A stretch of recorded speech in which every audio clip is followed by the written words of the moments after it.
1 minute till we start. Thank you, Jesse. Oh, man, I forgot my water. All right, I'll get it after.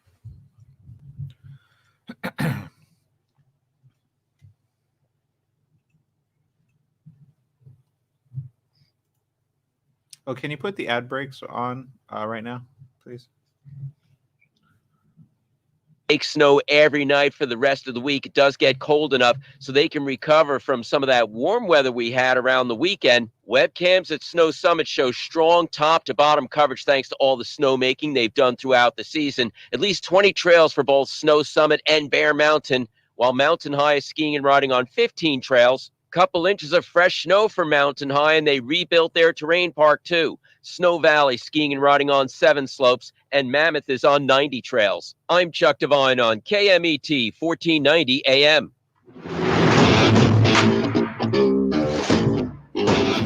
That's right. It's the morning show here on ABC News Radio KMET 1490 AM. Joining our live stream audience there, Facebook, Instagram, YouTube Live, Periscope TV, and much, much more. Glad to have each and every one of you with us on today's show. It's Inauguration Day, and obviously a lot of people are checking out what's going on from around the world, all descending upon Washington, D.C. We've got some news and updates well ahead of the plan there. In our own little backyard here, we've also got a lot of things going on like wind and snow? Yeah, that's the thing. We got Mr. Jesse Sanchez over there. Good morning, Jesse. Good morning. I'm liking the clean shave, clean look, clean everything thing that you got going on there. Yeah, so I was trimming it down on Monday when my shaver died midway. So I was like, dang it.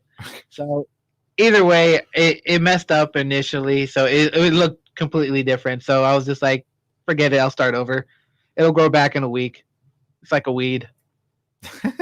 That's exactly how I feel sometimes when I grow it all out and I'm like, am I going to shave? Am I not going to shave? I look forward to Sundays when I can just not shave. The ladies out there understand what that's like with the legs. I've seen some legs not shaven as of late, and no truth to the rumor. I don't judge. So there you go. Who should, right?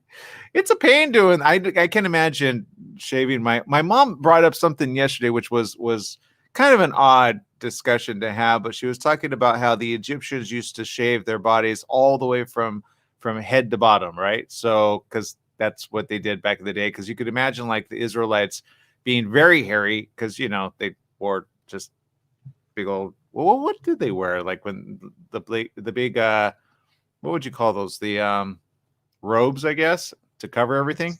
Makes sense. Yeah, so there you go. All right, people. Let's see. We got lots of questions out there in social media. Let us know some of the questions you have. Coming up a little bit later on in the week, we're actually going to bring back our special guest, Sonia Chason, attorney at large. And we've got a lot of questions from people literally that have questions about legalities and what's right versus wrong, and maybe you have a question on an attorney that you need and or something that you need around the corner. She's got the answers to questions, and we'll be having her something to look forward to. Again, a returning guest as well. We got lots of other stuff. I will say, Jesse, look, with the inauguration, everything happening, I got to ask, is there more positivity in the headspace of everyone, or what do you think is going on? You know what? I want to believe that there's more positive than negative. Obviously, there's those crazy people that don't want this to happen. But you know what? There's more of the good people than the bad people. So keep that in mind. Yeah, I'm glad you said that. That's so true. Never think that the badness always overcomes the good. But let's see. We've got Maria in there, says, good morning, everyone. I was watching Biden, but this is better at the moment. Thank you. You can always watch both. Let us know what's happening. Stephanie Reed says, hello, happy editing this glorious day for today's awesome, busy, cold day ahead. Elisa says, hi, gentlemen. Hello, Elisa. Good to have you with us. Let us know where you're tuning in from. We appreciate you. Let's see. Earth's Extinction from Periscope says, I need weed. So maybe he's talking about, hey, you know what? That's his opinion. Katya Wunderland says, good morning, everyone. Congratulations for your new president. Again, she's tuning in from Switzerland. So obviously, like I said, a lot of people are asking questions there. And there you go. Okay, we got Penelope also says, good morning, everyone. Thank you for tuning in. Thank you, Penelope. Okay, some top of the stories, though, of course, we have to remember coronavirus is still around. And I will say there was an article that came out yesterday that I thought was something that we really got to be careful of, and something that we've been talking about when it comes to certain vaccines. 2 weeks after getting a first dose of Pfizer's COVID-19 vaccine, a 56-year-old doctor in South Florida died this week, possibly the nation's first death linked to the vaccine. Health officials from Florida and the Centers for Disease Control and Prevention are investigating what role, if any, the vaccine played in the death of Dr. Gregory Michael, Miami Beach obstetrician, who his family says was in otherwise good health. Michael received his first dose of Pfizer's COVID-19 vaccine on December 18th at Mount Sinai Medical Center. That's according to a Facebook post from his wife, Heidi Neckelman. 3 days later, small spots began to appear on his feet and hands, and he went to the emergency room at Mount Sinai, where he has worked in private practice for 15 years. That's according to the website there. His blood count was far below normal ranges, and he was admitted to the intensive care unit. For 2 weeks, doctors tried to raise Michael's platelet count. This is something, Jesse, I know I've talked about several times that happened to my sister. The platelet count went so low, there was only one thing that we could do, which was order from the hematologist what was called end plate. I have a feeling that wasn't done here. But let me read the rest of the account. It says experts from all over the country were involved in his care. No matter what they did, the platelets count refused to go up. I hate to say this, but I can almost guarantee they were not aware of end plate. I'm going to read the rest of this, and then I'll hold my own opinion to myself. She wrote that Michael was conscious and energetic throughout the process, but just days before a last resort surgery, he suffered a stroke and died. Neckelman did not respond to calls and emails Thursday seeking comment. Darren Caprera, director of operations at the Miami-Dade Medical Examiner's Office, said Michael died between the night of January 3rd and the early morning of January 4th. Caprera completed an autopsy by January 5th, but it's too early to make any conclusions. The samples have been sent to experts at the CDC for testing. Caprera will also work with the Florida Department of Health. They said nothing has been finalized. Everything is still pending. Michael's death is the first that the Miami-Dade Medical Examiner's Office has investigated where a COVID-19 vaccine is suspected to have played a role. A spokesperson for the CDC said the agency is investigating only the death in which a vaccine may have been involved. They would not confirm that Michael's death is the case under investigation. In a statement to the South Florida Sun Sentinel, a spokesman for Pfizer said the company is aware of Michael's death and said it was a highly unusual clinical case. The spokesman said the company is investigating but does not believe there's any direct connection to the vaccine at this time.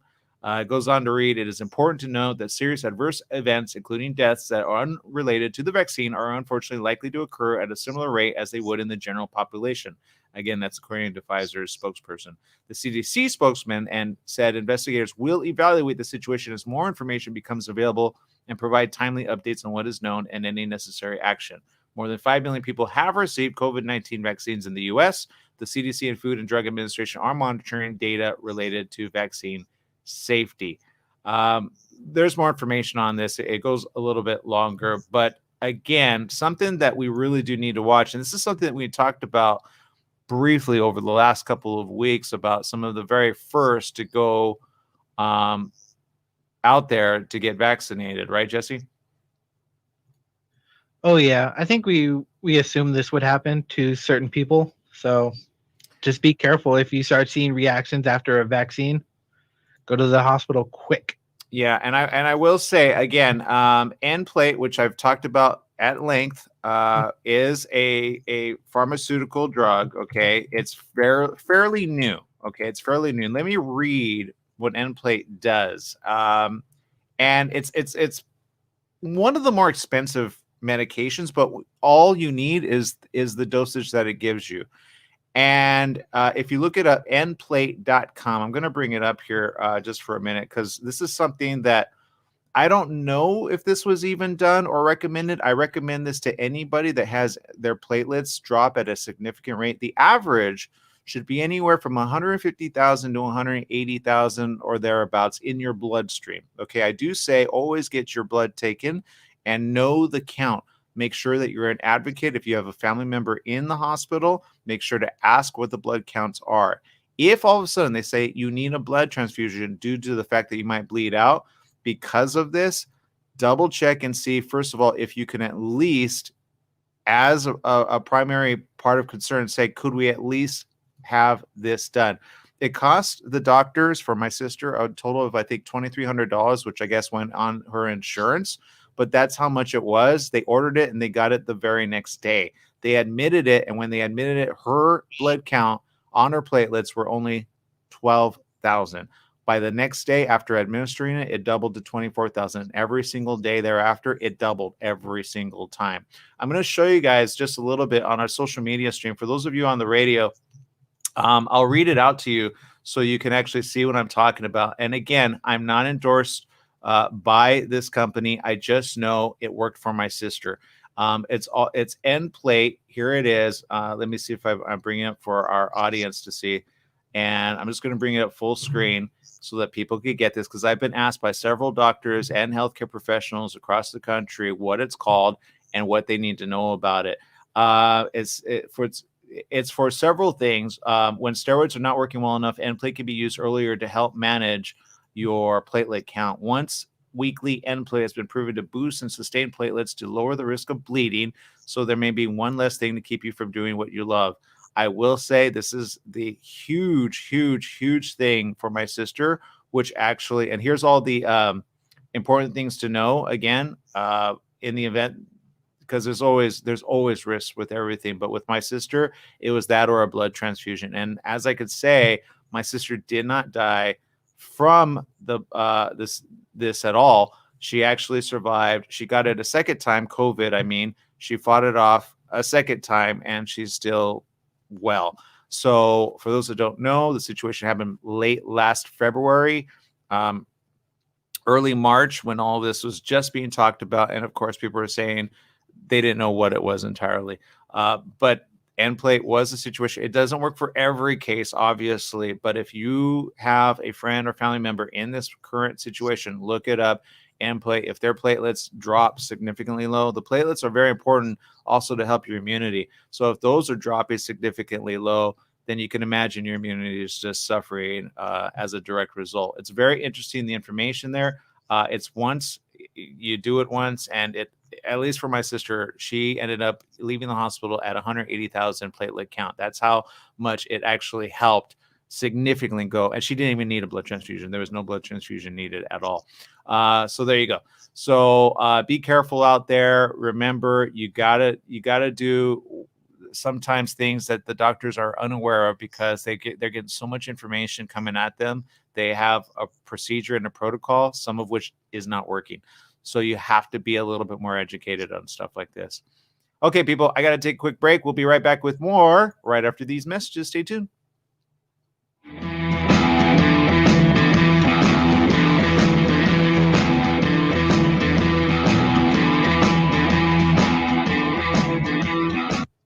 Don't let insurance companies make decisions for you. Go to Pass Auto Center in Banning, your one-stop repair facility with full collision repair, auto maintenance, service, and an authorized smog center. You'll also find a full-service used car lot to fit every budget with the right vehicle for you. Trade-ins are accepted, and they pay cash for your car. Pass Auto Center at 2609 West Ramsey in Banning, just off the I-10 freeway between Sunset and 22nd. Call 951-849-7878. Hi, everyone. This is Bernadette, the host of One Life Radio, your #1 source for alternative and holistic health since 2011. One Life Radio is designed to educate and inspire. Visit us at oneliferadio.com, because you get one body, you get one mind, and you get one life. Get out there today and make the most of it.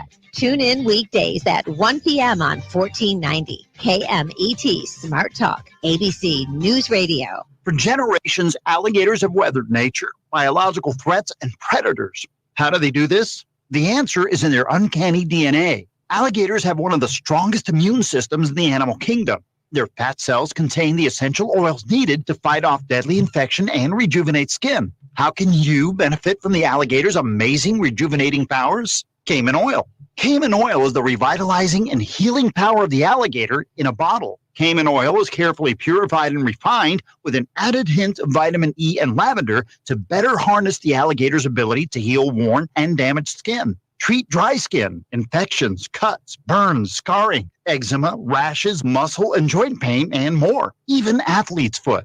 It's clinically proven to kill the flesh-eating bacteria MRSA. This really works. We guarantee it or your money back. Go to mycayman.com. mycaimon.com. That's mycayman.com.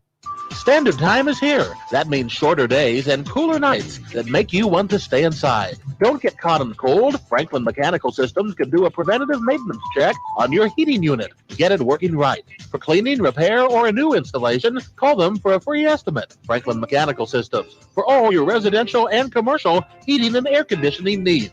Call their Beaumont office at 951-845-1000. That's 951-845-1000, and stay warm today.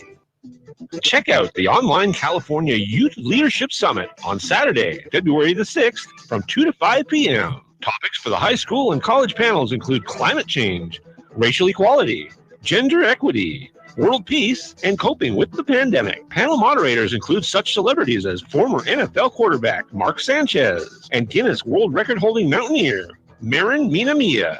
It's open to all ages. To register for free, visit www.californiasummit.org. That's www.californiasummit.org.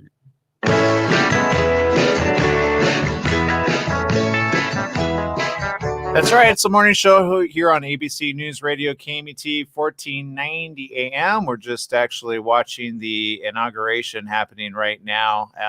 Currently, 6 of 9 justices are present at the inauguration. Lots of stuff happening. They just sat down recently in order to start the proceedings to be able to be speaking. Trump and Pence leave handwritten notes for their successors. Pence is actually there. But evidently, President Trump, or former President Trump. How do we say that now, Jesse? Is it former President Trump, or is it once a president, always a Trump president? No. I think it would be. No, you know what? Good question. I think I'm just going to call him former President Trump. Former President Trump. Yeah, I think that's the better way to say it. And there you go. So Trump did not make direct contact with Biden beyond the note left in the Oval Office. And I have a question on what the note is, though. I will say this, because what do you say at that point? Goodbye. I left you a Snicker bar. What do you say at that point, especially when you leave in the worst case scenario version of it all? Right. I picture Trump saying something stupid. I don't know, or maybe something petty like, "Good luck, Pence. Suck it, Trump." I don't know. I don't know either. I don't know. But there you go. So the outgoing vice president is on Capitol Hill for the inaugural ceremonies. He didn't attend Trump's earlier send-offs at the White House or Joint Base Andrews. So I don't know. I think Pence is just like, you know what? I'll be the guy to hand it off. I don't really understand, but there you go. Eugene Goodman, the Capitol police officer who led rioters away from the Senate chamber during the Capitol assault 2 weeks ago, is escorting Kamala Harris, of course, at the inaugural ceremonies. Goodman has been named an honorary deputy House Sergeant at Arms for the day. 3 members of Congress introduced a bill last week to honor Goodman with the Congressional Gold Medal for his bravery and quick thinking. There's a lot of bipartisan support, of course, on this, as well as it should be. A lot of social distancing also on this as well. And there you go. A lot of heads obviously turning and going, I don't know where we're going with this, but I got to imagine, and I hope that, moving forward, we can look at the economy and we could look at, again, the things that work versus the things that actually do not work. So I would imagine that would be some of the first things that Biden and Kamala would start to address right out of the gate, instead of just letting things kind of sit at a standstill.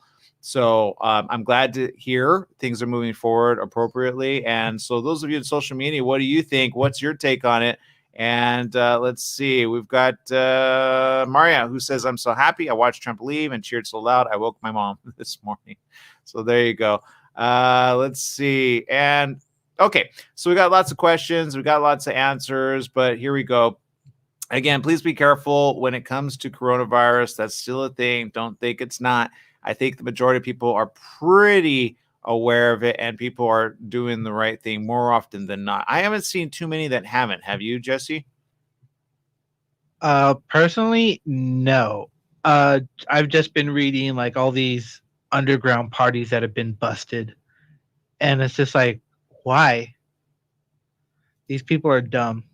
Oh, I was gonna say why were they busted, but I saw that. Because they're throwing giant parties and giant super spreader parties. Yeah, what was that about? I saw a huge line of people just like at the gate, all being held up by the police. Which I, not gonna lie, I was kind of like, okay. At first, I was like, well, why would they do that? And then I heard a super spreader. What is a super spreader? I think that's just a name for a giant mass of people that have the potential to be spreading this coronavirus. All right. Well, according to this, I'm looking at one article, and this just published less than a few hours ago. A Pennsylvania woman caused a COVID super spreading event by hosting a holiday party while sick. And this was in just Pennsylvania. Darlene Reynolds of Millman Park said she came down with a scratchy throat and a tiny little cough on December 26th, but just decided to continue with holiday celebrations as she did not have a fever. Reynolds' case highlights how the coronavirus can affect people differently, with some showing no symptoms at all, others have a persistent cough, fever, shortness of breath, in some cases requiring hospital treatment. As the virus can spread, even if an infected person is not showing symptoms, health officials advise people to stay home during the holidays. But on December 27th, she went ahead with the party with some guests arriving from Canada. Before long, people were feeling ill. Reynolds said, so we were sick. We didn't know we had COVID. We could have had the flu, but it was scary. She tested positive for COVID, followed by her husband, her son, and daughter. Eventually, at least 18 people aged all the way up to 62, as little as a year old, caught the coronavirus. The chance of falling severely ill with COVID rises the older the person is, with, of course, some age 85 or above.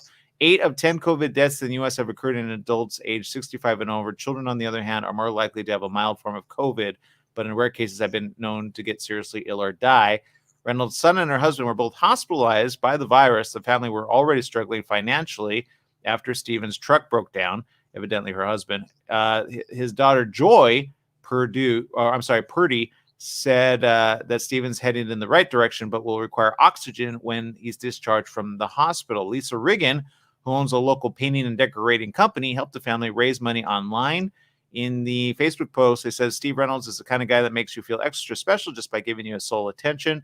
She said Steve was suddenly stricken with the disease. COVID-19 has been in the hospital now for over a week. He's battling to get out of that hospital, but his body's weak. He's making slow progression. The truck's been down for a month. They haven't had income, and they said that they just don't know or want to see them lose their home or their business. So far, they've raised $4,000 for the family. Thank God for crowdfunding sometimes, right, Jesse? Honestly, yes. There are times where I believe that the crowdfunding, like GoFundMe and stuff like that, are true lifesavers. Yeah, I agree 100%. And I'm so, look, at the very end of the day, you guys got to be careful out there. And I did see more recent super spreader ones, I think in LA, I want to say. And I'm seeing just teenagers. Here's another one. This one's the day. Actually, I'm going to bring up this one. This is the most current. Yeah, this happened. The underground party scene is raging for the past several weeks. LA County Sheriff's Department's task force, they have a task force as they crack down on these illegal events. Friday night, this is the one that I saw. They responded to a hole-in-the-wall flower shop in the city of Bellflower, where a stripper party was taking place inside. Well, then that makes some more sense, doesn't it, Jesse? Yeah, I'm not going to comment on that one. As the task force broke the party up, a stream of partygoers began coming outside, including some women wearing fishnets and many others who appear to be simply wearing thongs, G-strings, or just in their bra and underwear. Well, then, that's a different type of super spreader party, wouldn't you say? So, all right. As the crowd left the flower shop, one of the women took the time to twerk in front of the camera before being issued a citation. You know, I could see her going, follow me, hey, on Twitter. Dozens of others were brought outside and sat on a curb awaiting their citations and masks. I could see them be like, don't show my face. Inside the flower shop, there were in excess of 50 partygoers, most of whom were not wearing masks, all of whom were arrested and issued a promise to appear. The night before that, in the city of Commerce, they were embedded with the Super Spreader Task Force once again as they headed to a massive warehouse party with more strippers. Okay, well, I'm kind of understanding where this is going to there, Jesse. With no answer after several minutes of banging on the door, they made the following announcement. This is the LA County Sheriff's Department. You need to open the door and step outside. If you do not, you will be subject to arrest. Of course, after deputies threatened to tow the vehicles, the partygoers started to stream outside because, they're like, you don't have a warrant. We're having fun inside. There's only 3 of us. The LA County Sheriff's Department estimates about 200 people were inside there, and many seemed to want to keep partying. Someone told the crew, "You better take me off that. My grandma would be very upset." Can't make this up. This is Fox 11, by the way. I'm taking this from. Inside the warehouse was a desk distributor business. A row of desks had been converted into a stage, fixed with the stripper pole, and a full DJ booth and a bar had been set up. High heels were left in a hurry, rightly so. A bra was tossed on the floor, of course, and deputies recovered a list for bottle service. Well, at least they're making money somehow. According to Captain Wells said, tonight's party was an event where the partygoers had to pay a promoter in order to gain interest to the party. Well, of course. How else are you going to see strippers? Continuing with our zero tolerance policy, we issued citations to all the partygoers. And there you go. Partygoers began coming out of the building. Within minutes, masses of people were detained outside. Zero tolerance, as per the Sheriff Alex Villanueva. The Super Spreader Task Force has detained close to 1,000 people over the last several weeks. They've gone to a point where they're breaking up multiple parties in a single night. They say any one of these parties could unknowingly infect someone who is vulnerable with coronavirus. So there you go. Now we got it. Super spreader, spreading of the legs, twerking, all of that is more than just that. It's a super spreader of coronavirus. I get it. I got it. And boy, oh boy. There's so many videos online you could search for than putting yourself in harm's way. Right, Jesse? Oh, yes. I think the whole cameras everywhere is the downfall of everybody. Oh, that was an earthquake. You got an earthquake? It was a little shake there right now. Sorry. It was just I kind of fell, so it could have been me. Funny. No, we just had a little movement right now. So we'll see what happens. All right. We'll check the Richter scale to see what that was. It was a little just a roll. So we'll see what happens. All right. We're going to take a break anyway. We'll be right back right after these messages. Stay tuned.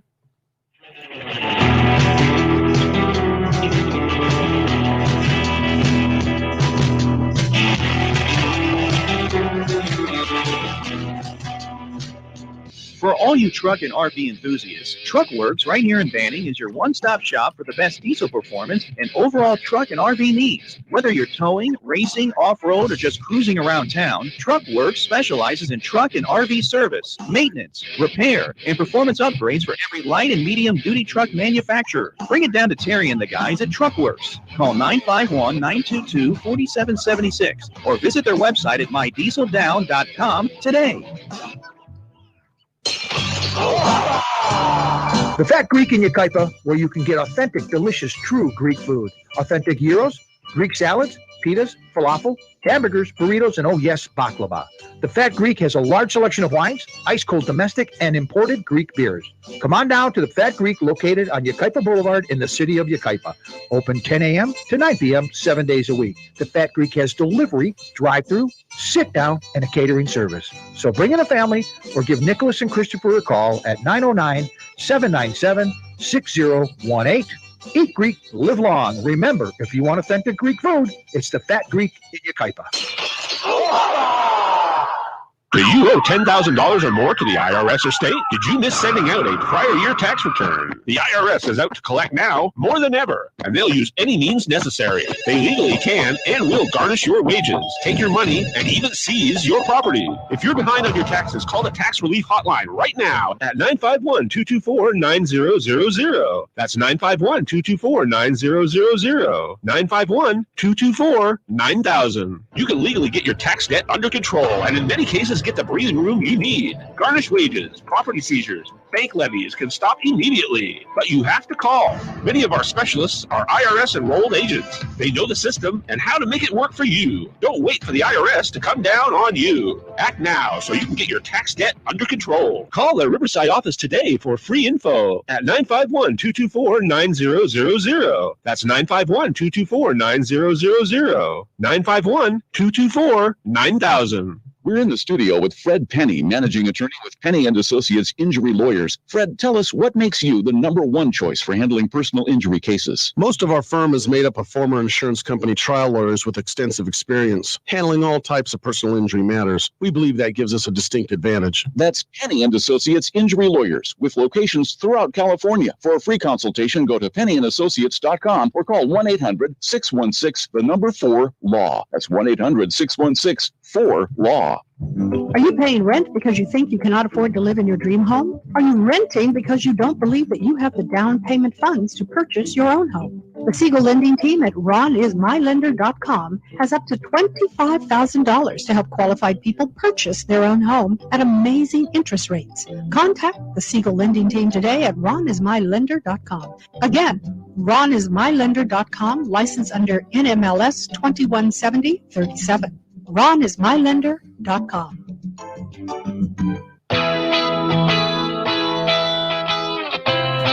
Welcome back. Yes, it is the morning show here on ABC News Radio KMET 1490 AM. Joining our live audience there. We're still getting information right now regarding the little temblor that just happened. I know I went to Facebook right now just to see some information, and I saw a friend, Laura Filipowicz, who actually messaged out right there and said, yep, it would be of course there would be an earthquake today, inauguration 2021, hashtag Los Angeles.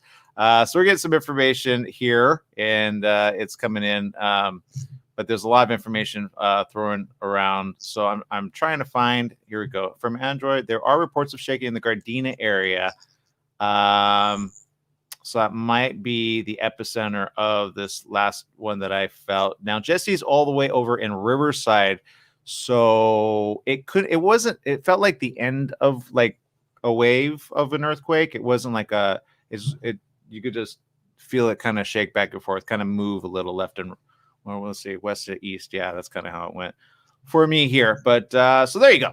Everything's good though, right, Jesse? Oh yeah, everything's good. Right now we're just dealing with the extreme winds right now. Yeah, exactly. I wish that were a wind. Sometimes the wind blows hard enough to where it feels like it. There are things just thrown around as of just yesterday.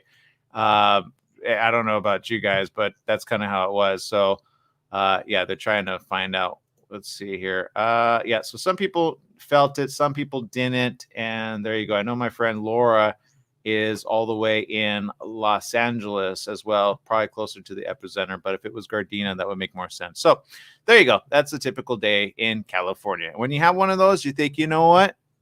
That's a reality of living on Earth. This is what happens. The Earth shakes and we all feel it. And there's sometimes bigger shakes and there's littler shakes, right? So there we go. All right, people, let's see. There's other stuff. I want to take a quick break, though. I want to get some more information on that as it is local. We'll be right back right after these messages. Stay tuned.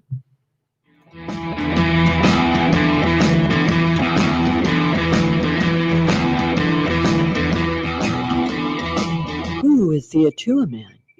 Can you imagine exploring spiritual consciousness through an exotic action-adventure story? The Atua Man is masterfully illuminated in this self-discovery novel by John Stevenson. Dive into the page-turning epic hero's journey, weaving together high action with spiritual revelation.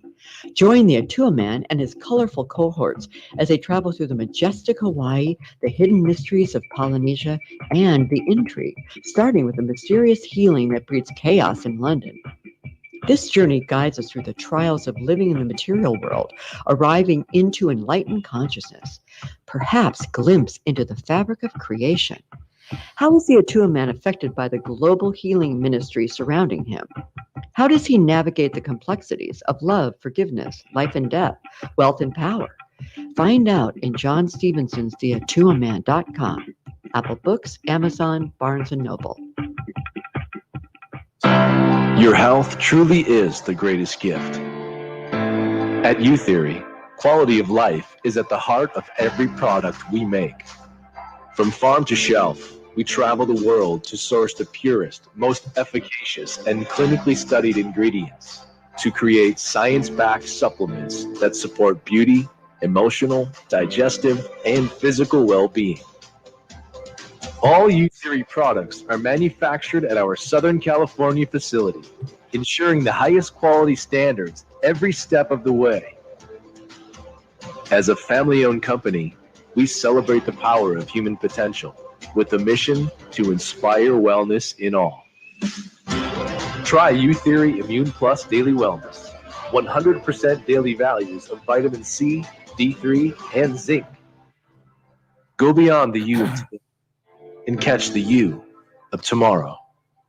U-Theory. Hello, listeners. Christopher here from The Christopher Show. Hey, I want to talk to you a little bit about CBD. Now, CBD is not approved by the FDA as of yet. Myself, as well as millions of other people across the USA, have used it with help for pain, anxiety, sleep, and other conditions. Now, you know, all CBD products are not equal. It really matters on where you get the CBD from. Now, I suggest you get it from a qualified pharmacist, and I happen to know of one. It's at Your Pharmacy and Mobility Solutions in Beaumont, California. They only carry pharmaceutical-grade CBD products of the highest quality. So if you want the best, you go to Your Pharmacy and Mobility Solutions. Their staff is there to help you with all your CBD, pharmacy, and mobility needs. They're located at 1680 East 6th Street in Beaumont, California. Give them a call, 951-845-8252. Once again, it's Your Pharmacy Mobility Solutions in Beaumont, 951-845-8252. Once again, it's Your Pharmacy and Mobility Solutions in Beaumont, California, 951-845-8252.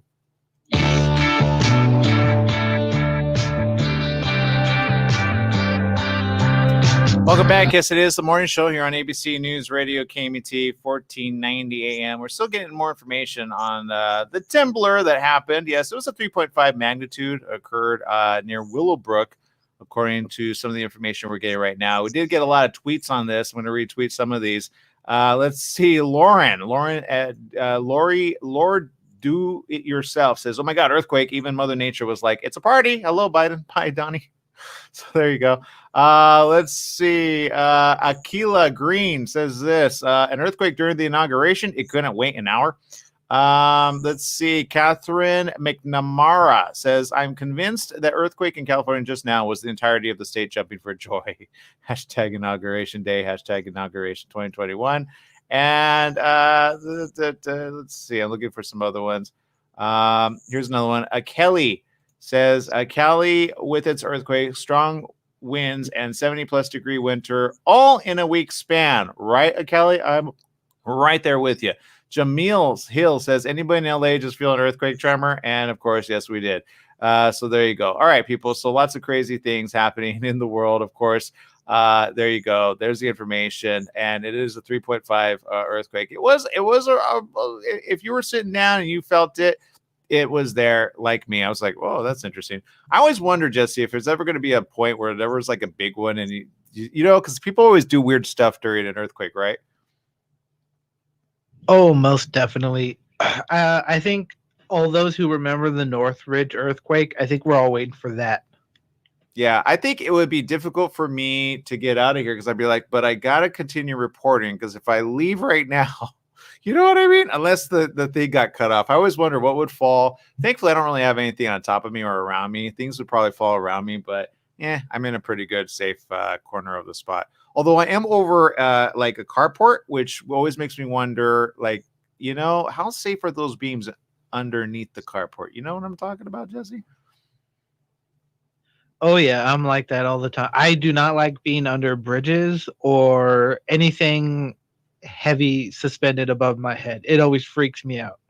Yeah, I'm the same way, and I'm glad at least I'm at the top and not below somebody else. Because I remember when the Northridge happened, unfortunately, there were layers that it was always the ones on the top that would survive and the ones at the bottom that would get crushed. And I'm always like, I don't want to be at the bottom.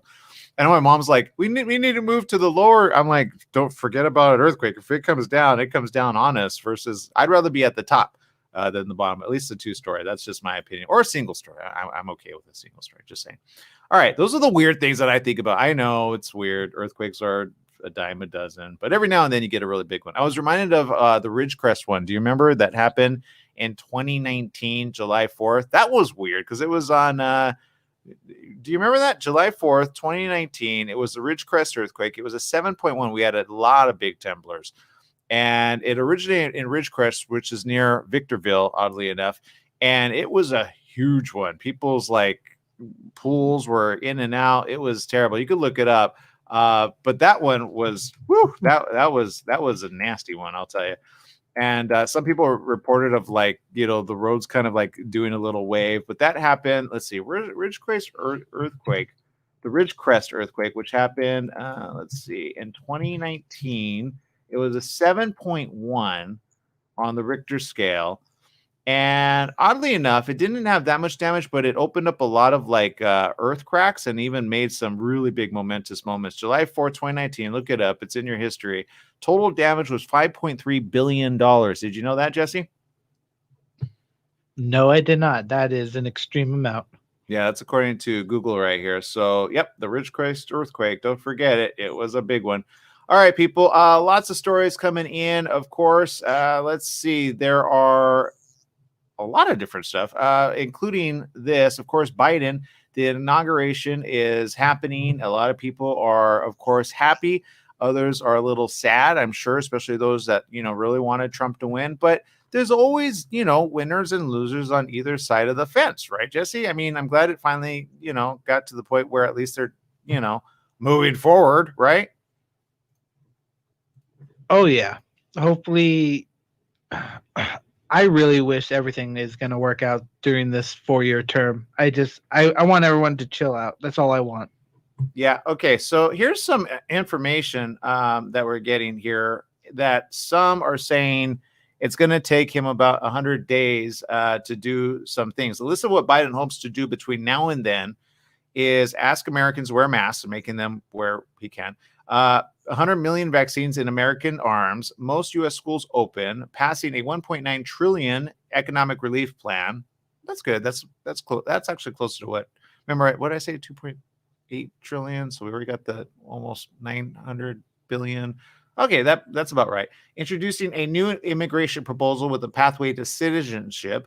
He's also got a slate of day one executive orders meant to undo what Trump brought on, including rejoining the Paris Climate Agreement, nixing Trump's travel ban on Muslim countries, and stopping the Keystone XL pipeline, which I'm not sure how I feel about that one, because that was, stopping the Keystone. So he's not going to allow it to continue, because that was weird that even happened.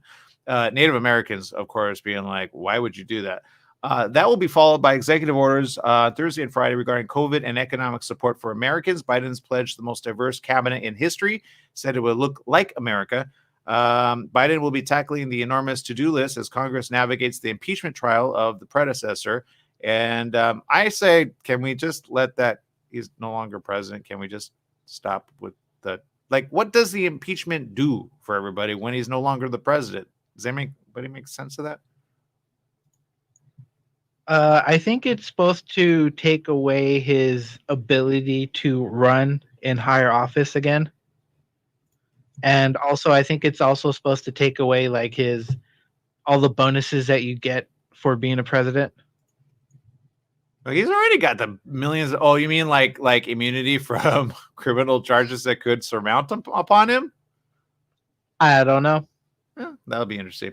So there you go. Okay, so there's that. And there's this. Look, moving forward, I think people are at least more positive than not, right? At the very end of it, you could at least say, look, going forward, thankfully, maybe the things that were not perceived as real and or serious are now going to be perceived as real and serious. And now a lot of the rhetoric's going to be gone. And now we could finally heal America, right? That's what I hope goes on in the next, coming weeks, including, for those that are renting, those that are trying to get their businesses restarted and or started. There's a lot of opportunities. I've seen a lot of people swallow up and or literally buy up areas and make them new businesses because they see an opportunity to be able to invest at a very, strenuous time, but in areas where it makes more sense. There's a lot of places of businesses that are going to do that right now. There's places still building. They're taking part of the economic relief plan, and of course adding it to their resources, building areas of which they know is going to grow back in time.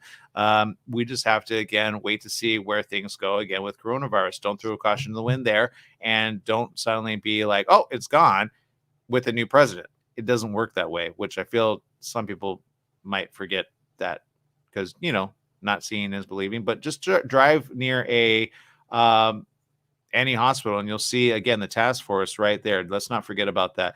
Maria says in Canada, they've been ticketing anyone who's not out to shop or go to medical appointments or drugstores. They have the time for that, Maria? Wow. That's I'm just saying, because I don't mean a bad offense, but I would imagine that they do that. But at some point you're like, hey, you get over, wait, hey, no, you stay there. Whoa, you can get over here. Can you all get over here so I can give you a ticket? It gets to a point where you're like, who are you going to stop, right? Where there's so many. I took my mom out yesterday for a little drive, and I'm planning to take her a little drive as well, which I think there's some good, sun moments that you could do. Wear your face mask, practice social distancing. But what I could say is, like, there's nothing wrong with going to a park and just sitting out in the sun for at least a good 15 minutes. Okay. Take a little food, just you and your friend, or the ones that you coop up with inside all the time, and just do that, but do it very safely. And then, of course, head right back home. That's what I do with my mom sometimes. I take her out for a little bit, and I say, practice social distancing, do all that. And of course, when you can, wear some gloves and wear them into the place that you think might have a higher risk of chance of coronavirus. But other than that, you really got to exercise caution, but you can't stop living entirely, right, Jesse? Yeah, as you can't live your life in fear. You could go outside right now and get hit by a car, or something could fall out of the sky and hit you in the head. Just take precaution. Or there's inside and there's an earthquake. You're like, I got to run outside in case this place could be possibly, breaking apart.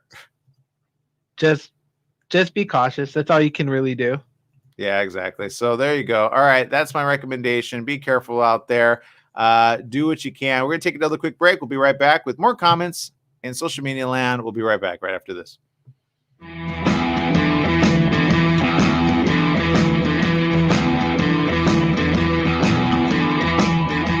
New teen driver in the family? Just bought your first home? Have a new bundle of joy? Every life change matters, and by reviewing your insurance policy with Little & Sons Insurance Services, you could be benefiting with big savings. Little & Sons Insurance Services, a family-owned insurance agency who values the old-fashioned way of doing business. They work for you, not an insurance company, meaning your best interests are at heart. They can custom tailor your policy based on specific needs at a price you can afford. Home, auto, or business, you're covered. Call 1-844-9-LITTLE. That's 1-844-9-LITTLE, or go online to little, the letter N, sons.com. That's littleandsons.com. Mattress Brothers Overstock Mattress Sale. Just $3.99 for a foam encased queen pillow top set.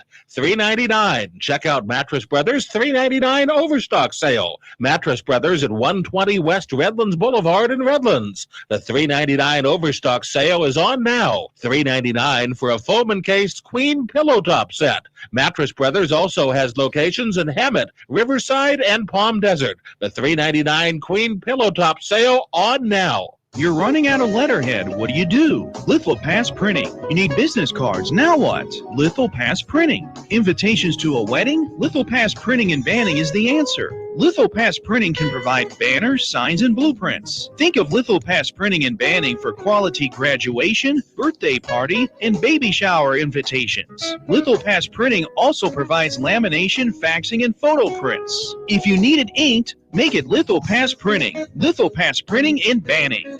Top Line Industrial Supply, your destination for industrial tools and supplies. We make hoses while you wait, hydraulic, air, water, and custom brake lines. Take advantage of our large selection of fasteners from grade 5 to grade F911 and a full line of stainless steel bolts. Our no-cost outside shop service keeps you stocked at no extra charge. Come by one of our 2 convenient locations in Beaumont and Temecula and visit top-lineindustrial.com.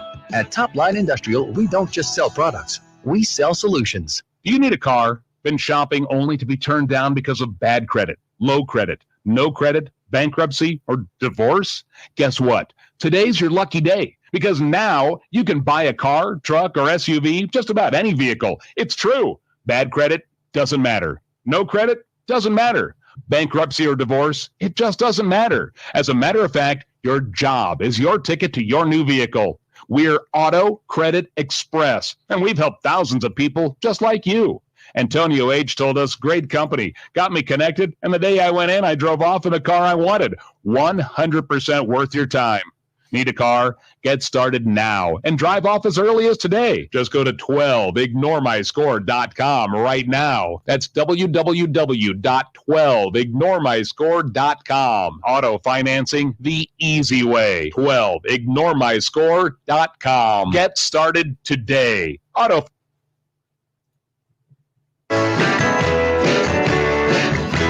Welcome back. Yes, it is the morning show here on ABC News Radio, KMET, 1490 AM. And yes, we're just watching the actual inauguration happening right now. Again, a historic moment right now as Biden is currently speaking to the rest of the nation as well. And if you're tuning into that, you might want to go and listen to that as well.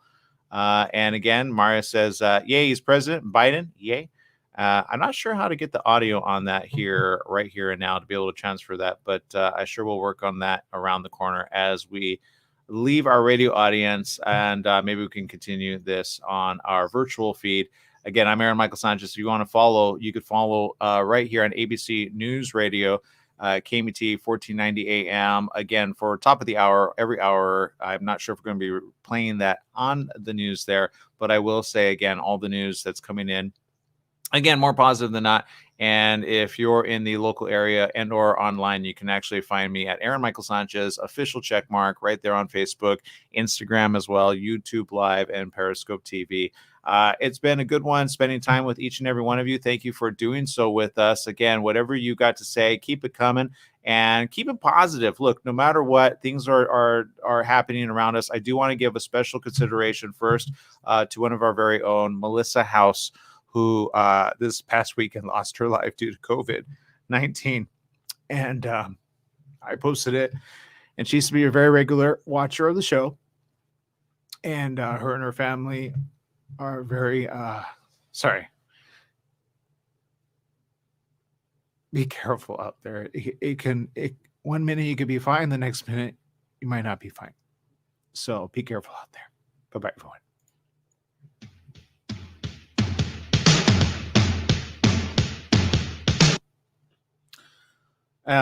For the rest of you that don't know, and you know, the last couple of weeks I said were kind of hard because you know, when you have people that are in the hospital and you try to help out, you know, the hospital, and some of your comments really struck me a moment ago because some of the hospital systems are a little run in such a way that you don't get it. It's hard to get information out to the rest of the family members. And unfortunately, without sharing too much information, all I could say is learn to speak about these things ahead of time. Let your family know what your wishes are ahead of time. You may still be young. She was only 49. A lot of good memories with her family as well. Her daughter, who's only 17,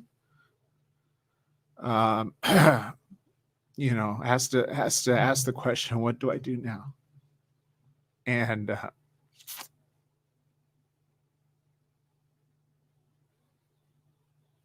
sometimes you don't know the answer. And those are the moments that hits very, very personal. And you have to say, okay, let's do what we can. Let's get the next step done. I know her family are helping out with the arrangements and such, but there's a lot of families out there that are suffering the same fate. And there's a lot of families out there that no matter what happens in presidency or government are still having to face times very rough and very, very tough, all due to COVID. So I do want to say, again, when I say go out and live your life, I do say that. I say, you know, unless you have coronavirus, stay inside. But I say, And I say it to mean to say, when you go to the park, you go to an outside public place, be careful where you go. Don't do these super spreader events to keep, physically away if somebody's sneezing or coughing. Or you don't shake hands and such. But what I can say is, again,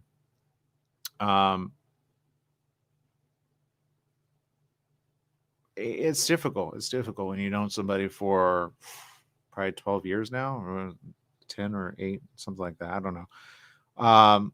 But be careful out there, okay? Be careful. Take it seriously. And please do pray for the family who happen to be indigenous, native. And you have to be careful. You just have to be careful. Okay. That's all I'm going to say about that. And because I know their privacy is needed, and I just want to give some consideration there. Okay. Switching gears, though. I'm going to see if I can pull up the audio here just in a minute here. And let me see if there's a way. See, I know I've been able to do this with you guys before. Stop the shouting and lower the temperature. For without unity, there is no peace, only bitterness and fury. No progress, only exhausting outrage. No nation, only a state of chaos. This is our historic moment of crisis and challenge.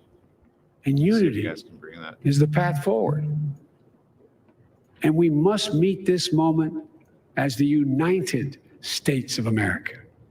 If we do that, I guarantee you we will not fail. We have never, ever, ever, ever failed in America. We've acted together. And so today, at this time, in this place, let's start afresh. All of us.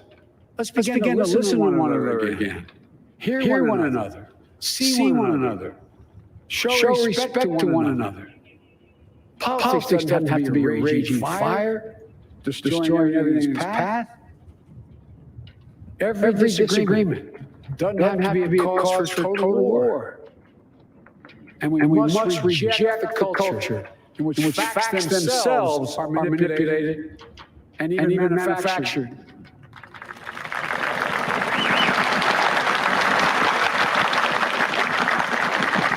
My fellow Americans, we have to be different than this.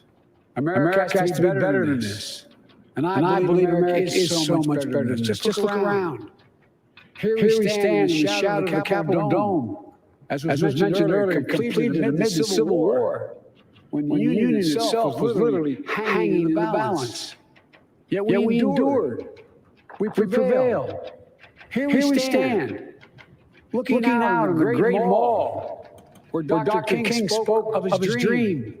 Here we stand, where 108 years ago, at another inaugural, thousands of protesters tried to block brave women marching for the right to vote. And today, we mark the swearing in as the first woman in American history elected to national office, Vice President Kamala Harris. Don't tell me things can't change. Here we stand, across the Potomac from Arlington Cemetery, where heroes who gave the last full measure of devotion rest in eternal peace.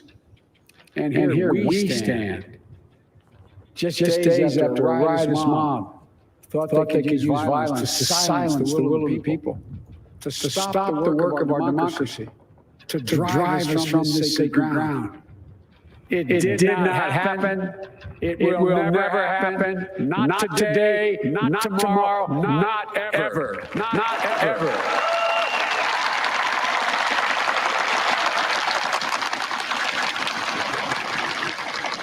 All those who supported our campaign, I'm humbled by the faith you place in us. To all those who did not support us, let me say this. Hear me out as we move forward. Take a measure of me and my heart. If you still disagree, so be it. That's democracy. That's America. The right to dissent peaceably within the guardrails of our republic is perhaps this nation's greatest strength. Yet hear me clearly. Disagreement must not lead to disunion. And I pledge this to you. I will be a president for all Americans. All Americans. And I promise you, I will fight as hard for those who did not support me as for those who did.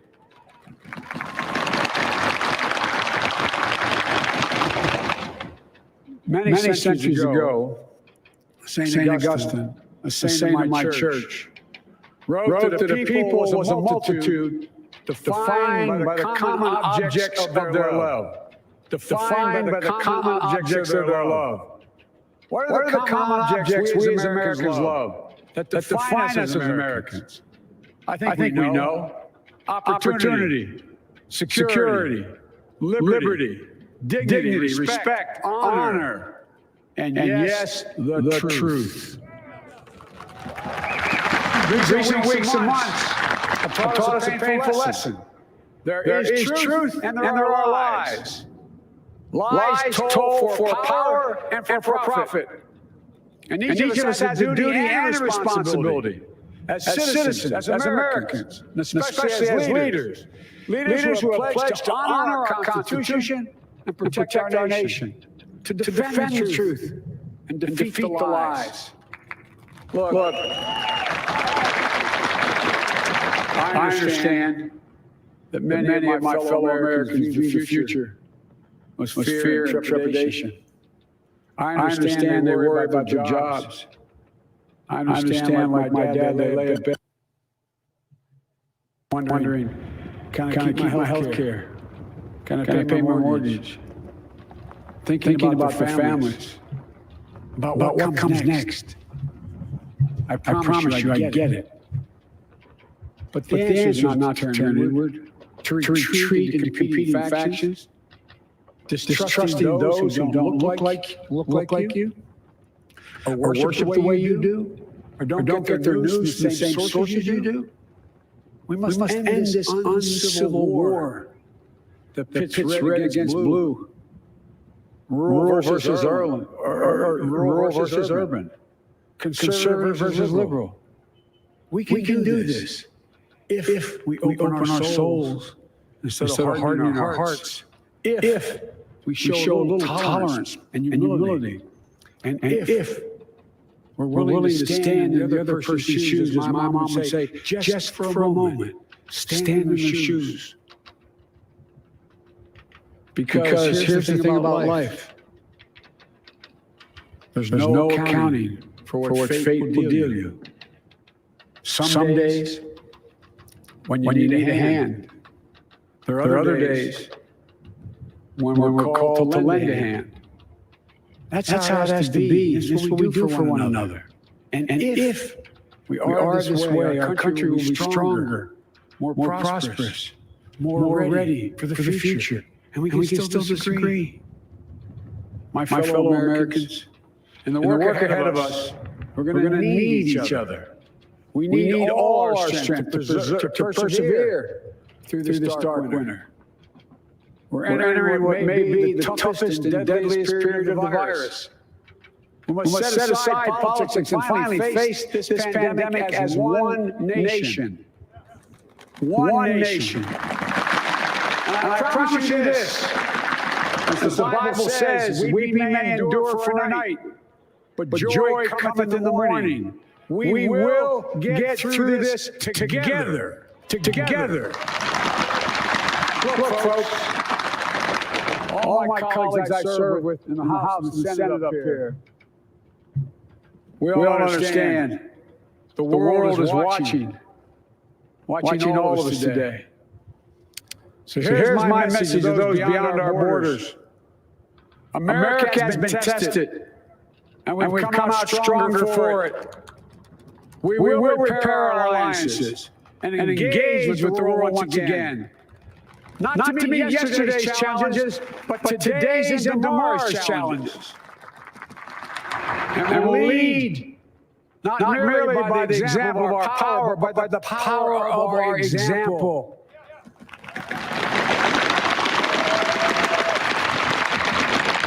We'll be a strong and trusted partner for peace, progress, and security.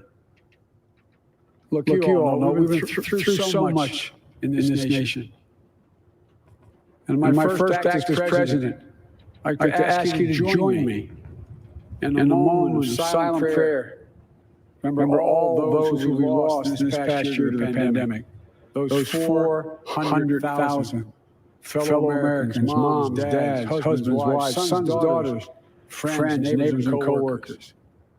We'll honor them by becoming the people and the nation we know we can and should be.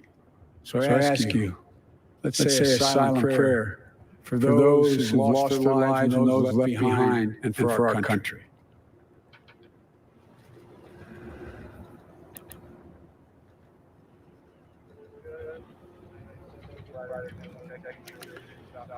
Amen. Folks, this is a time of testing. We face an attack on democracy and on truth, a raging virus, growing inequity, the sting of systemic racism, a climate crisis, America's role in the world. Any one of these would be enough to challenge us in profound ways. But the fact is, we face them all at once, presenting this nation with one of the gravest responsibilities we've had. Now we're going to be tested. Are we going to step up all of this? It's time for boldness. For there's so much to do. And this is certain. I promise you, we will be judged, you and I, by how we resolve these cascading crises of our era. We will rise to the occasion is the question. Will we master this rare and difficult hour? Will we meet our obligations and pass along a new and better world to our children? I believe we must. I'm sure you do as well. I believe we will. And when we do, we'll write the next great chapter in the history of the United States of America, the American story. A story that might sound something like a song that means a lot to me. It's called American Anthem. There's one verse that stands out, at least for me, and it goes like this. The work and prayers of the century have brought us to this day. What shall be our legacy? What will our children say? Let me know in my heart when my days are through. America, America, I gave my best to you. Let's us add our own work and prayers to the unfolding story of our great nation. If we do this, then when our days are through, our children and our children's children will say of us, they gave their best, they did their duty, they healed the broken land. My fellow Americans, I close the day where I began, with the sacred oath. Before God and all of you, I give you my word. I will always level with you. I will defend the Constitution. I'll defend our democracy. I'll defend America. And I'll give all of you, keep everything I do in your service. Thinking not of power, but of possibilities. Not of personal, but the public good. And together, we shall write an American story of hope, not fear. Of unity, not division. Of light, not darkness. A story of decency and dignity. Love and healing. Greatness and goodness.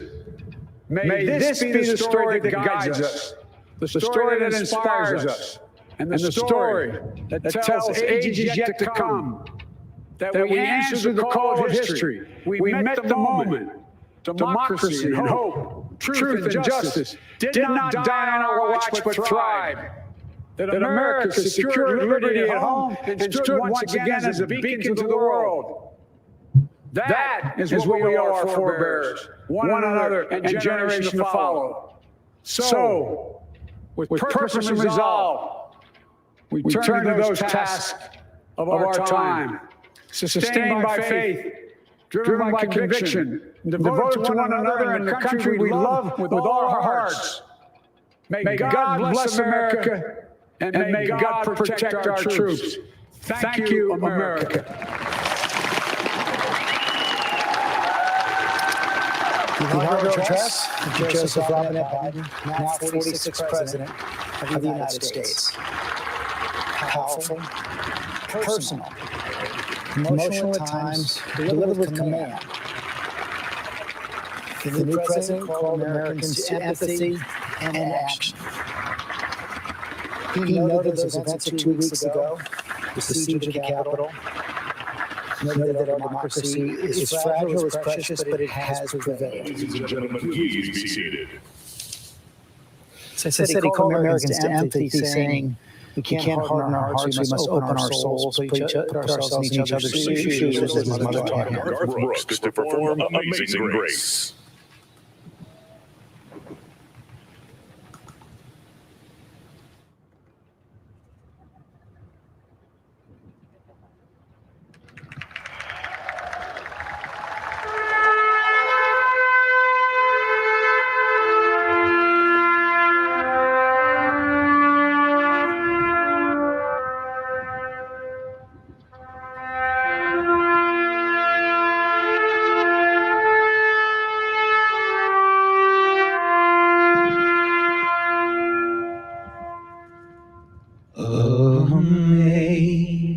Amazing grace, how sweet the sound that saved a wretch like me. I once was lost, but now I'm found.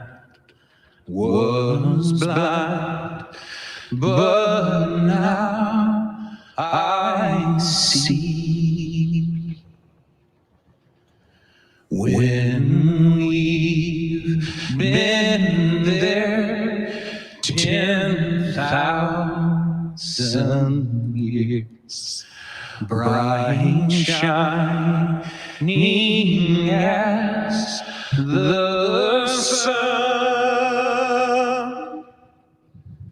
we know less days to sing God's praise than when we first begun.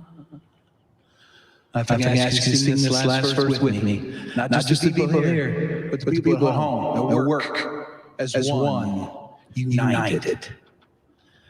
Amazing grace, how sweet the sound that saved a wretch like me. I once was lost, but now I'm found. Was blind, but now I see.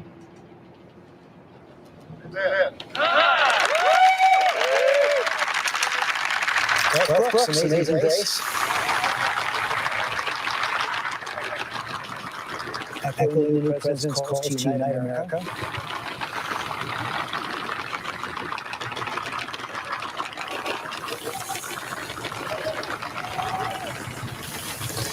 And now hear a poem from Amanda Gordon.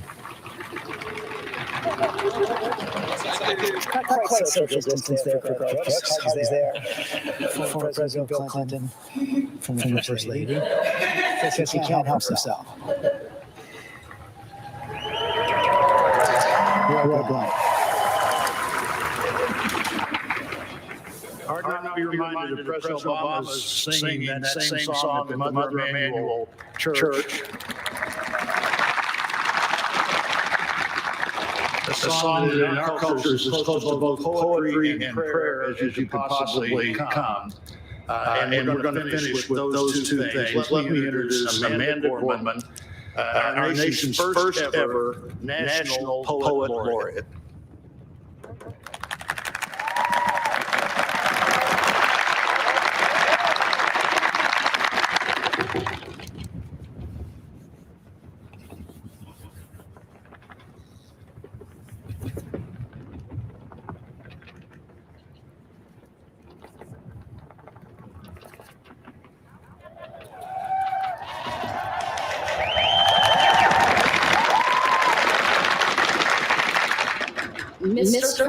President, Dr. Biden, Madam Vice President, Mr. Emhoff, Americans, and the world. When day comes, we ask ourselves, where can we find light in this never-ending shade?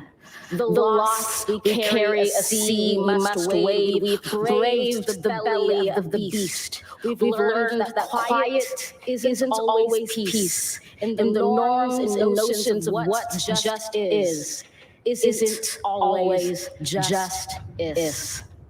And yet the dawn is hours before we knew it, somehow we do it, somehow we weathered and witnessed a nation that isn't broken, but simply unfinished. We, the successors of the country and the time, were a skinny black girl descended from slaves and raised by a single mother, can dream of becoming president, only to find herself reciting for one.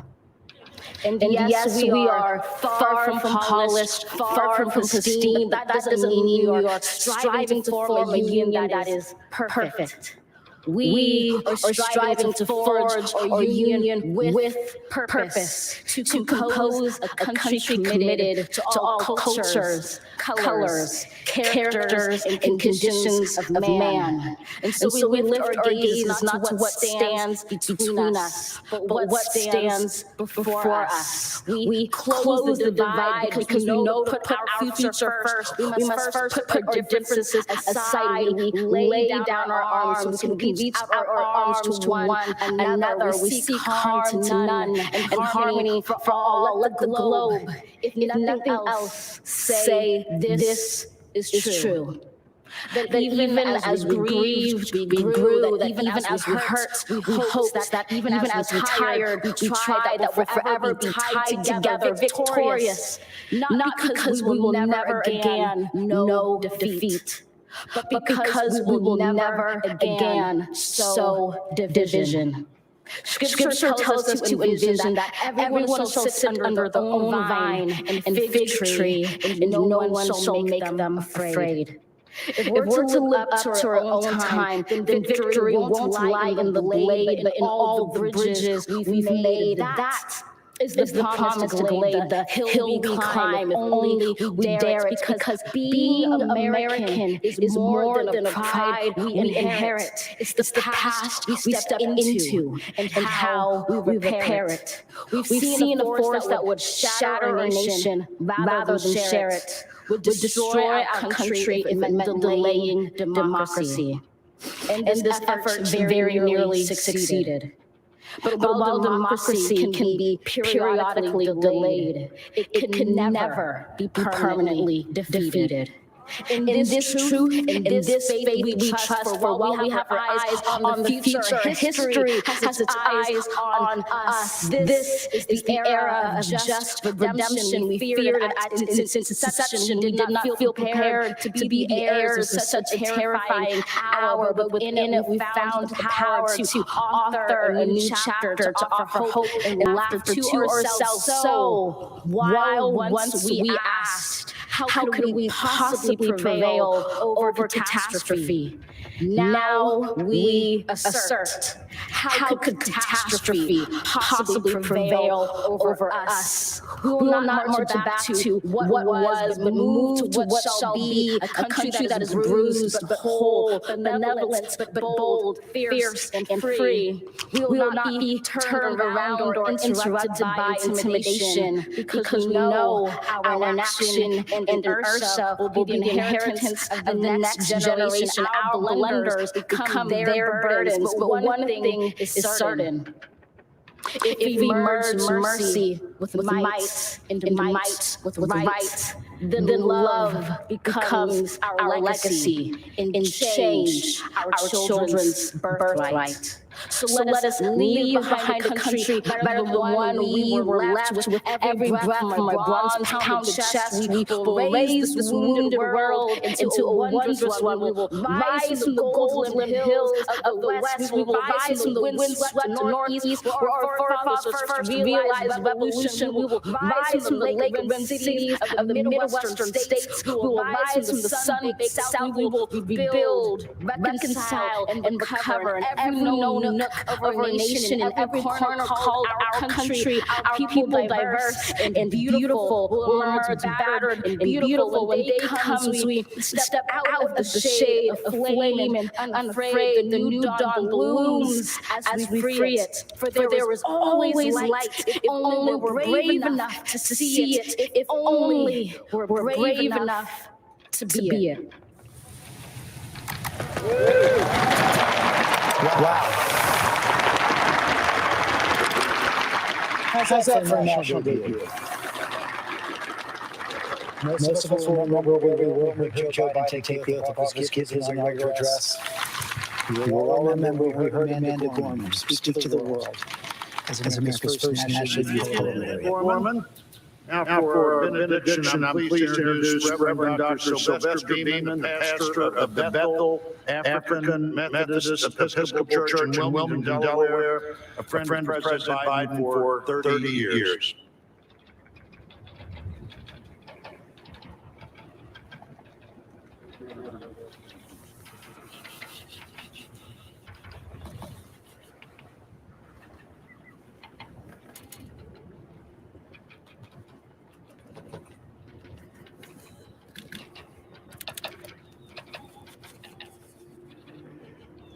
As a nation and people of faith gathered in this historical moment, let us unite in prayer. God, we gather under the beauty of your holiness and the holiness of your beauty.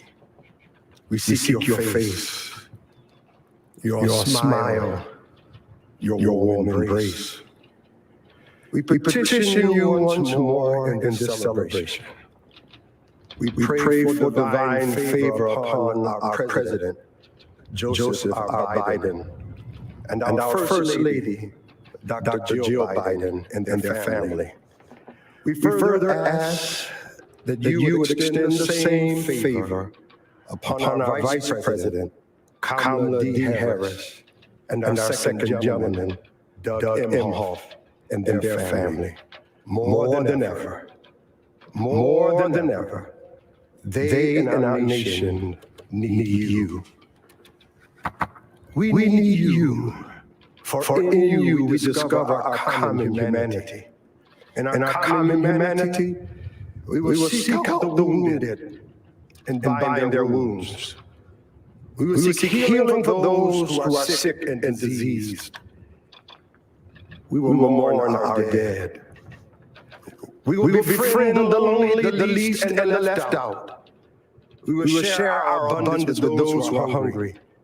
We will do justly to the oppressed, acknowledge sin, and seek forgiveness, thus grasping reconciliation.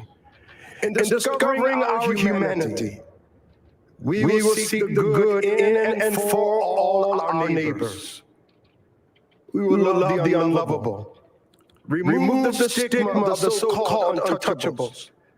We will care for our most vulnerable, our children, the elderly, emotionally challenged, and the poor. We will seek rehabilitation beyond correction. We will extend opportunity to those locked out of opportunity. We will make friends of our enemies. We will make friends of our enemies.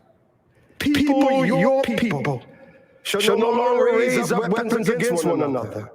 We will rather use our resources for the national good and become a beacon of life and goodwill to the world.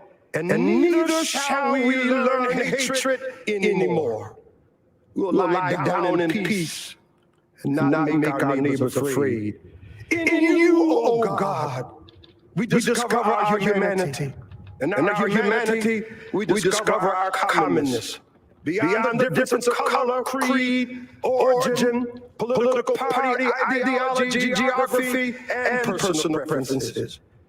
We'll become greater stewards of your environment, preserving the land, reaping from it a sustainable harvest, and securing its wonder and miracle-giving power for generations to come.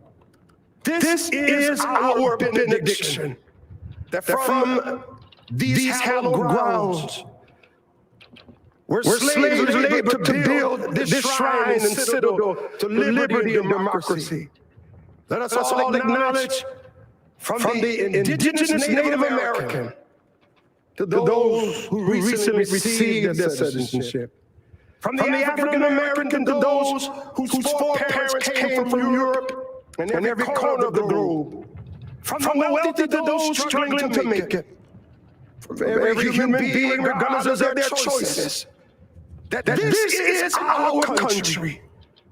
As such, teach us, O God.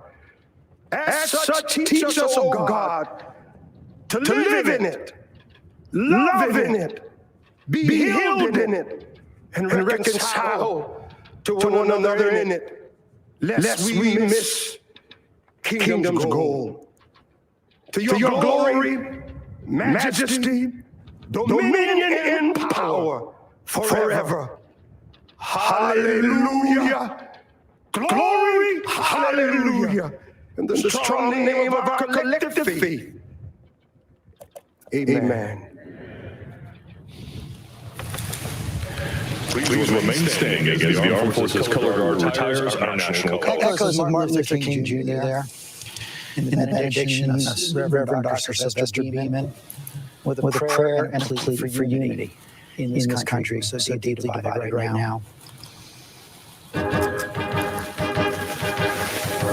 Unity, the theme of the day, the theme of this inaugural ceremony, the theme of Joe Biden's presidential campaign, clearly going to be the early theme of his presidency.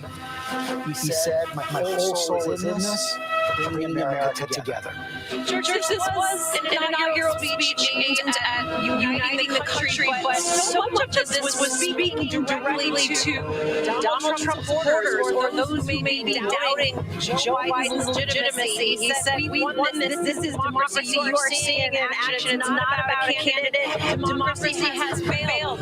But he also used this moment to attempt to reclaim truth. We just saw an outgoing president who, by counts, issued more than 33 some odd thousand assaults on the truth, mistruths, and this was about taking truth and reclaiming facts, George. You did that, and Mary Bruce, you were there at the Capitol today. You did not shy away from mentioning that siege of the Capitol 2 weeks ago. Told the country, told the world, what we saw there will not prevail. It was a fierce rejection of that kind of hate, of that kind of violence. He did make this call for unity. George, I have to say, I listened to a lot of Joe Biden's speeches, and he talks about unity a lot. And what always strikes me is that Biden is not a man of hyperbole. He uses unity not as some lofty goal, but as a practical necessity. And you heard that here today, saying to tackle this pandemic, to address racial injustice, there's going to have to come together. Put aside your differences and work towards some common goals. He said without unity, there is no progress. And of course, without mentioning President Trump's name, it was a clear rejection of Trumpism. I kept thinking about, that famous line that Donald Trump said, I alone can fix it. The message today from Joe Biden was we alone can fix it. If this country has any hope of moving forward, it is going to take everyone coming together. And as Cecilia said, that message to the more than 70 million Americans who voted for President Trump was quite simple and very classic Joe Biden. And essentially saying, just give me a chance. Give me a chance. He used that folks a few times. Rachel got up there on Capitol Hill. Part of that message, I will be a president for all Americans. That's exactly what he was saying. And it was his main message on the campaign trail. It was the theme of this inauguration here today. And of course, it comes only 2 weeks after we saw what was an insurrection here at the Capitol. Joe Biden saying, this is a new chapter. Let's turn the page. Let's write this. And so much of this was about democracy prevailing at a time when it was tested. Democracy prevailing at a time when we saw rioters here try to overturn the results of an election. And I can't help but think about Vice President Mike Pence, who was under immense pressure to do something that he constitutionally just could not do. And he resisted. And today he is there for this moment. President Trump is not George. He certainly is not. And of course, President Biden did thank his predecessors who were there today. Thank President Carter, who could not make it today.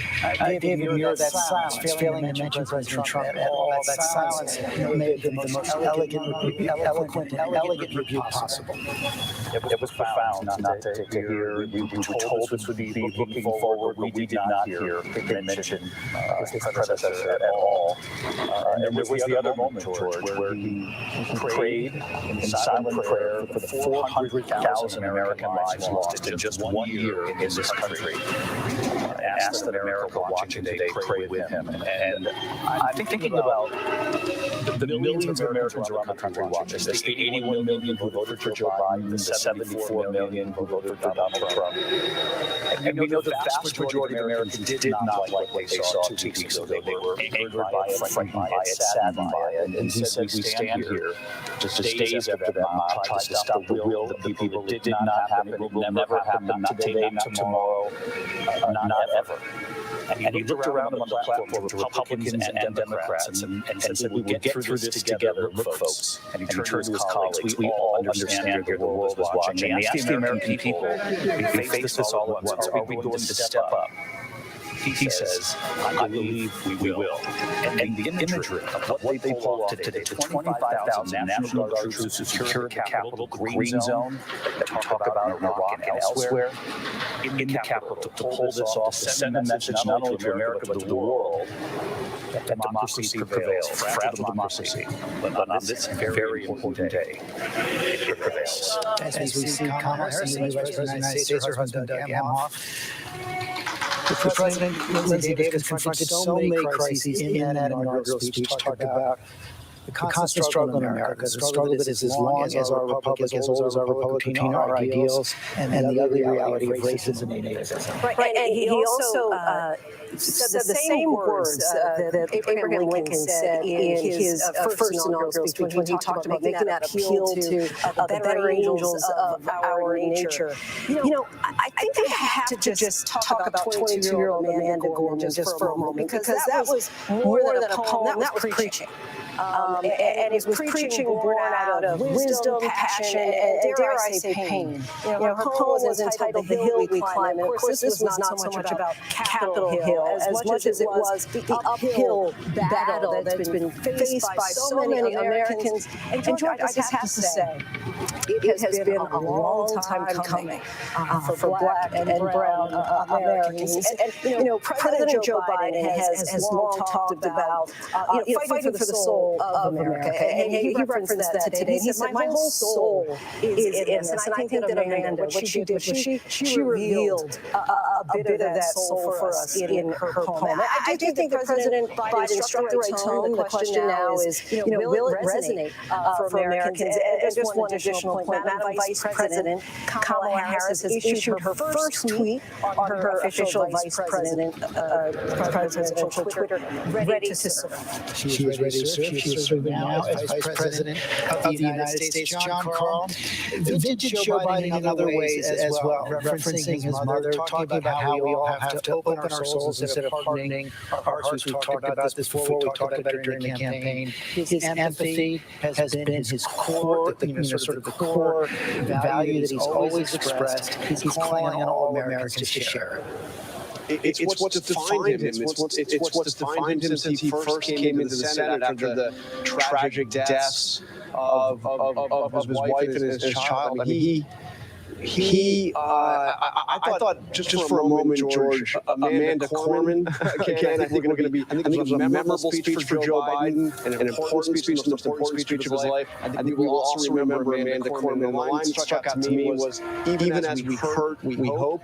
And the other thing, sandwiched in between on the other side of Biden's speech, his Reverend Beeman saying, we must make friends of our enemies. We must make friends of our enemies, which defined the challenge that Biden takes on right now.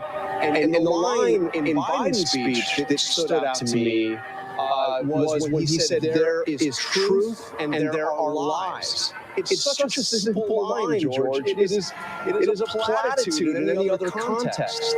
But where we are now, the divisions that we face, we must make friends of our enemies. The challenge in doing that is that we have not simply enemies in a political context, we have divided camps that do not accept the same definition of what is true and what is a lie. The people that stormed that Capitol in the name of a lie. A lie that was perpetrated and expanded on and pushed at every point by Biden's predecessor. So when he came out and said that line, and again, that simple line, there is truth and there are lies. If he can convince us, if he can convince Americans of that once again, he'll go a long way to accomplishing what he needs to accomplish. That would be a monumental victory for Joe Biden as 46th president of the United States. Mark Zuckerberg, presidential historian, we must not be enemies, we must not make friends of our enemies, as John Carlos was talking about. Echoes of Abe Lincoln right there. Echoes Lincoln on the eve of the Civil War in 1861, the worst domestic crisis that we have ever faced as a nation. We, of course, faced one 2 weeks ago, George. But I think what President Biden said at the top of his speech most resonated with me, which is, this is democracy's day. Democracy has prevailed. Despite what we saw from President Trump, his trying to sabotage this election, calling on insurrectionists to seize the Capitol, to try to overturn the result, to try to overthrow our country. Democracy triumphed. This today was a triumph of democracy. Martha Raddatz, thank you. Mark, that was clearly the message that the new president had for the world as well. America has been tested, but we have come out stronger.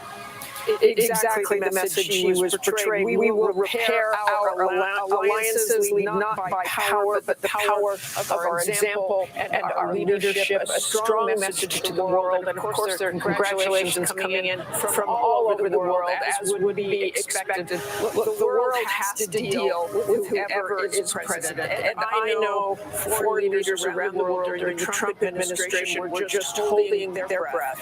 I also look, and I'm looking there at Chairman of the Joint Chiefs, Mark Milley, who was among the crowd there today. He will remain chairman of the Joint Chiefs, but he had a very tough balancing act during this period. I know there's probably a sigh of relief over at the Pentagon that Iran didn't act up in the last couple of weeks, because there were certainly plans to respond to any attack from Iran. Mark Milley, of course, was caught up in the politics of Donald Trump, making that walk with him through Lafayette Park when they were going after peaceful Black Lives Matter protesters. I know Milley peeled away from the crowd there, but apologized for that, knew that was wrong, and then carried on and with his advice to the president. Also, all the military up there, George. I was looking at the Marine when he escorted Lady Gaga, as we see there still down, and thinking, boy, that's got to make his day. Probably never imagined we would be escorting Lady Gaga. Probably as surprised as we all were with your descriptions of the outfits, George. We like that. There's the Speaker of the House. Chairman, I have to say, just watching those last few moments as Martha was talking, how refreshing to see presidents, former presidents, just sitting up there on the steps of the Capitol under siege 2 weeks ago, just chatting. A return to some kind of normalcy. Look, those presidents did not agree with each other. They had their disagreements. In some ways, George Bush was elected to refute the presidency of Bill Clinton. and certainly Barack Obama to refute the presidency of George W. Bush. But in keeping with our tradition, there they are. And that's really what we heard, I think, in this inaugural address. Plain spoken. And although he didn't put it this way, I think Joe Biden was diagnosing the problem that is causing the disunity. He said, our real foes are anger and resentment and hatred, and without unity, there's no peace, only bitterness and fury, no progress, only exhausting outrage, that worst version of ourselves that everybody seems to give themselves permission to be on social media. And it's really a problem of national character. Benjamin Franklin said, only a virtuous people are capable of freedom. And by virtue he meant those common sense, common decency attributes that Joe Biden embodies and lives by. And I think that's the note he tried to strike in his speech. If it can help at all, it was probably right now. Barack Obama is a happy man today. You can definitely see that right there. A lot of fist bumps, a lot of elbow bumps. Byron, I was going to ask you about Biden's speech, but you probably want to talk about Amanda Gorman. Right. And watching this moment, today's inauguration felt more like a church service. Right? And we see there that, like after a good sermon, the congregation doesn't want to go home. Right? People are still hugging, shaking hands. And I thought from Joe Biden today, certainly he was commander-in-chief, he was also papa-in-chief. He gave a speech to comfort the nation. He said, in part, to those who did not vote for me, if you still disagree, so be it. Disagreement must not lead to disunion. So it was a unifying speech. Just think about it. It's a 4.5-hour drive from Scranton, Pennsylvania, where Biden's from, to the White House in Washington. It took Joe Biden 78 years from the shy side of blue collar to become the most powerful person on earth. That remains only possible in America. We are not a perfect nation, as he reminded us today, but the nation, the promise of America remains today like no other on earth. And I think Joe Biden, this ceremony, even the President Mike Pence, they reminds us what is so unique about our nation. Christie, thank you, Byron. Did Joe Biden need the moment? Yeah, I think he did. I think he gave the speech he needed to give. And but again, today is today. And then tomorrow work starts. And I think for all of us, whether it was Ron as mayor or me as governor, the day you get sworn in is an amazing day, and you speak to your highest aspirations. And then the next day, everybody shows up to work. And then you got to decide how you're going to execute on the aspirations that you spoke. And that's the great challenge that faces the president, faces everyone. I would say that I think that President Trump missed the moment at the very beginning of his presidency. He could have brought people together through behind an infrastructure package that the country desperately needed, and got Republican and Democratic votes for it. I hope that President Biden puts that up pretty early on to show that he can make the aspirations that he spoke about today a reality of government. If he does that, it will make him a more powerful president. The hard work is going to begin immediately. COVID front and center, his COVID relief bill, as we see. The new Vice President of the United States saying farewell to the man who was Vice President of the United States for the last 4 years, Mike Pence, and Karen Pence. He served in the House as well. And his first walk down those Capitol steps as a former Vice President of the United States.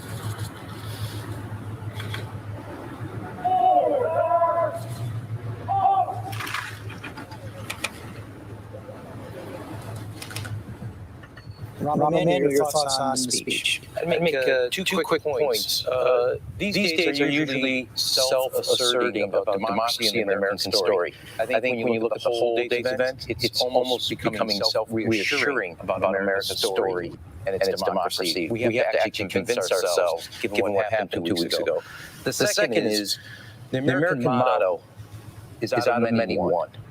And underneath all of this is a basic point that after the last 4 years, we deviated from that motto. And I think when you really strip back what Joe Biden was talking about, was reasserting that motto as our North Star. The poem, which we all said, I think she stole the day, and I think we're going to hear a lot. That's the first we've heard it, not the last we've heard it, Ms. Gorman.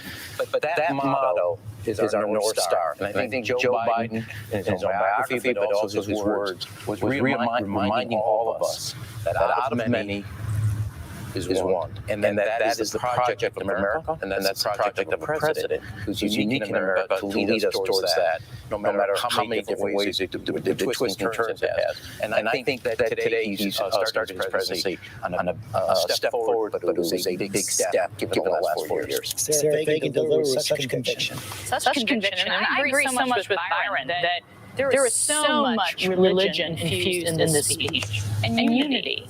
I don't remember an inaugural where references to God were so prevalent. And in some ways, I don't know that the Biden team thought of it this way, but it was a unique way to reach out to Trump's America. If you look at evangelical Christians, they overwhelmingly supported the president. If you look at church attendance in this country, the more likely you attend church more than once, huge numbers of those individuals supported the Republicans. That was a way for him to reach out without getting into politics. A beautiful day, beautiful set of speeches, lots of great words. I do want to echo that young woman, Amanda Gorman, who just reminds us, America's best kept secret, Black women are magic. We are special, we're beautiful, we're amazing. She is going to go down in history. I think she did steal the day. You know, I want to add a different perspective because I always do. There was one place where I wanted him to kind of step out a little more. And that was when he led, I think, talked about being the president for everyone. And if you are not okay with that, okay, but I'm still going to serve you. I think back to John F. Kennedy, who said, ask not what your country will do for you, but what you will do for your country. And I think it's an important thing for him to say. Unity requires you to step up and do something too. The folks who came and stormed the Capitol 2 weeks ago, disenfranchised, feeling left out, guess what? A lot of us have felt that way. And we continue to show up and we fight for this country that is not perfect, that has not served us. And I want him to say, re-engage. You need to be a part of the solution. And I hope we see that coming out. Don't let these folks off the hook. We need them to be a part of the solution. He's not going to come to them and feed them from his hand. They have to come to the table. They have to be prepared to sacrifice and fight for the unity that they require and that they expect. I think it was a call for all Americans to come together on that score, but perhaps not direct as you would have liked to have heard, but he was clearly calling Americans to engage again, as we saw. And as we see these pictures now from the Capitol, we see President. Actually, no, I'm not sure that was President Obama, so I'm not going to say it, but I do want to go to Rachel Scott. You were there for those moments where Vice President Kamala Harris was saying goodbye to Mike Pence. I was, George, and I looked up on those steps, and I thought about 232 years. 232 years in our nation's history where we have seen men stand on those steps. 48 vice presidents now today, the nation getting their first woman of color, of Black and Indian descent, to serve as vice president of the United States. And this moment will not be lost. For so many women of color in this country who have been told to wait their turn, who have been told to stand by, who have been told that this moment was not for them. And Kamala Harris, the vice president, said that when she took the oath of office, that she would be thinking about her mother who inspired her. Her mother told her to never listen to the word no. And we talk so much about Amanda, the poet that we heard from today. But this line, I keep thinking about her today, where she said that we, the successors of the country at a time where a skinny black girl descended from slaves and raised by a single mother can dream of becoming president only to find herself reciting for one George. It was a remarkable moment right there. We see President Bill Clinton, former President Bill Clinton there as well. Making their way through the Capitol. Not going to have a traditional lunch in the Capitol. Of course, that's not possible in this age of COVID. But President Biden will be signing some papers there in the Capitol, a toast with congressional leaders before heading down to the White House military parade. We're going to stay with you all afternoon. We'll also be going to Arlington Cemetery with the former President of the United States. Our coverage is going to continue. That's great.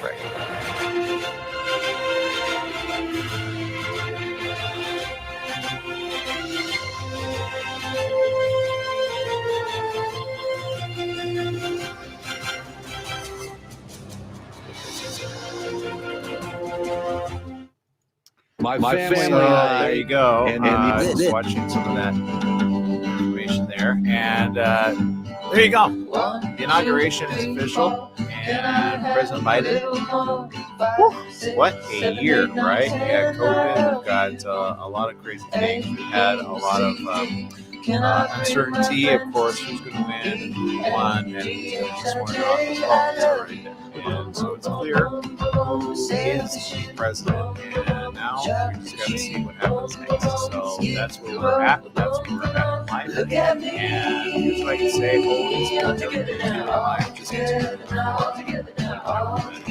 sometimes what happens in government doesn't affect the person. Sometimes it affects nothing.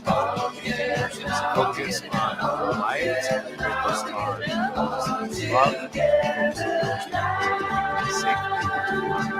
in the coming days, we'll report what happens, and we'll see you tomorrow. Same place, same channel. Make it a great one, whatever you do. Remember, life there's only one original stuffed crust, and it's only from Pizza Hut. The only place that gives you up to 3 toppings on your original stuffed crust for just $11.99. Only from Pizza Hut. No one out-pizzas the Hut. Don't worry, Julie. Coughing's not new. This woman coughs, and that guy does too. People cough in the country, at sea, and downtown.